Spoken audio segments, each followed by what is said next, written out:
What's up, addicts? Welcome to the Fantasy Addiction Network. In this video, we are going to be doing a pre-draft breakdown of running back AndreSwift, giving you guys an expectation of potential outlook for this running back heading into the NFL draft. But hey, before we get started, make sure you hit that like and subscribe button. Anyway, not wasting any more time, let's get going.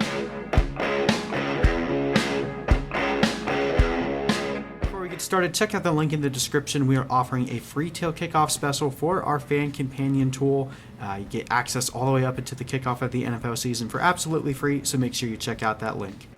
All right, AndreSwift, running back out of Georgia, one of the highest rated prospects heading into the NFL draft, and definitely positioned to be possibly even the number one running back selected in this class. There's definite debate as to when running backs are going to be drafted this year. Obviously, we've seen a devaluation of the running back position in terms of money received in free agency, and just the overall perspective that teams have towards running backs has just continued to decline year over year. So don't be shocked, even with this strong running back class, if we don't see a running back go until round 3.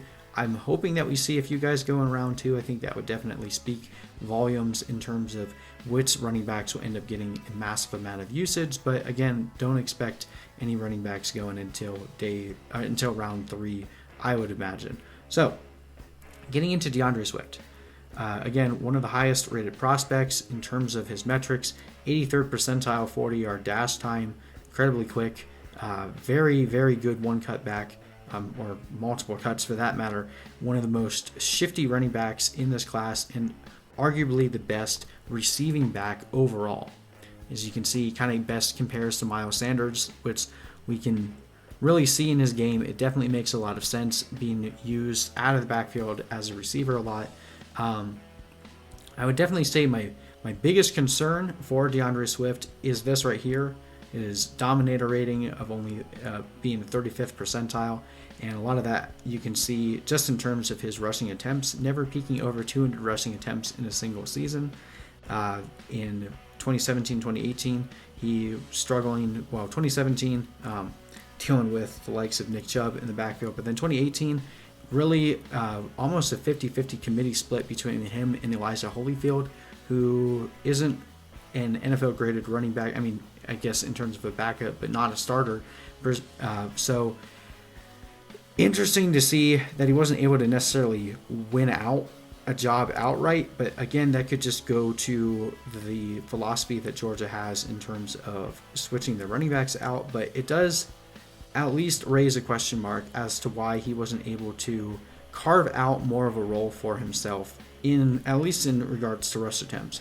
Passing attempts, he's got no problem there. We see 17 receptions in his freshman year, 32 in his sophomore year, 24 in his junior year. Obviously dealt with some injuries towards the end of his junior year, missing some time in the last 2 games. So that hampered his stats a little bit as well. Of all the main running backs, has the least wear on his tires, if you will, just with the lower number of rush attempts, not getting hit as many times. So that might end up to his benefit. I really think that he is going to be a massive asset to whatever NFL team drafts him. He definitely fits the mold of what a lot of NFL teams are looking for right now. And we see guys like Miles Sanders, like Christian McCaffrey, guys like that are changing the way that teams view running backs.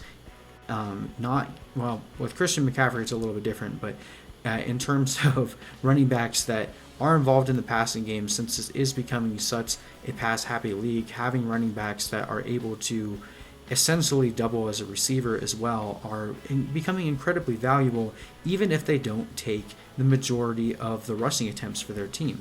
I wouldn't be surprised at all if AndreSwift is employed in a similar way in the NFL. Of course, it depends on his team. I'm going to say that every single running back prospect that we're looking at, where he goes is going to be a massive indicator of his fantasy value. If he goes to a team that already, I wouldn't be surprised if the Titans draft AndreSwift to eventually take over for Derrick Henry, but overall, having that big power back like Derrick Henry, AndreSwift would be a really nice complement to that style of runner, which I think from an NFL perspective would make a lot of sense. But from a fantasy perspective, if DeAndreSwift goes to the Titans, that's probably going to drop his value a little bit, at least in the short term, because we know that Derrick Henry's there for another year. They might franchise tag him again. It's going to hurt his short-term outlook. And we know that running backs only have a very small window in which they're normally fantasy productive. So you really are hoping for immediate production for all of these rookies. I feel like the range of outcomes in terms of the top 4 backs, DeAndreSwift has the largest range. Based on where he goes and the way that the team decides to use him, it could either be on the verge of a bust to he's the most valuable running back in the class because of how much they're using him as a receiver, and especially in PPR leagues.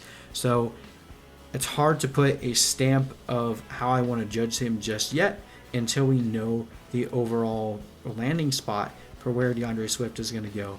I'm just mostly concerned about the way that Georgia just determined to deploy him, and the fact that he wasn't able to even edge out Elijah Holyfield in his second year.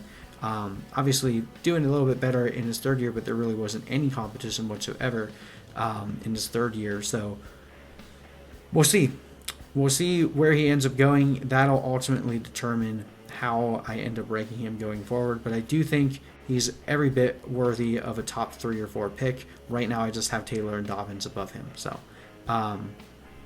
yeah, like I said, it's really going to matter whether he goes to, if he goes to a team that has more of a gap running style, I think he's going to flourish. If he goes to a team that tries to deploy him more like a power back, it's probably not going to work out too well. If he goes to a team that ends up wanting to use him as more of a 1-2 punch with a more powerful running back, I think that's going to be the best fit from an NFL perspective, but probably not what you want to see from fantasy. So that's my take. What do you guys think? Hit me up in the comment section below. Check out the rest of my videos. We're breaking down all the fantasy relevant players. And thank you guys for watching. I appreciate it. We'll see you in the next one.